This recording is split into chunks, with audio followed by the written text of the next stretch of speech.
Let's draw a cute crab.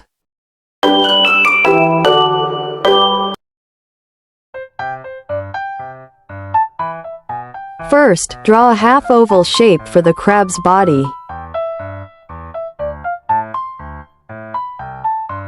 Then, draw a half circle at the bottom for its belly.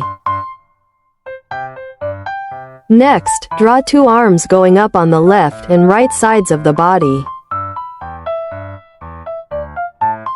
On top of them, draw claws shaped like the letter C facing each other.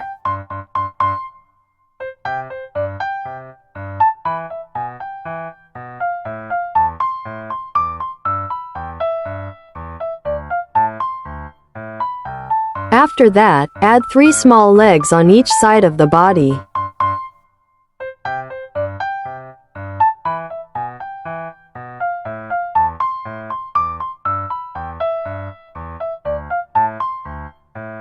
Now, let's color it. Color the body, claws, and legs with bright red.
Then, color the belly, arms, and the inner part of the claws with pink.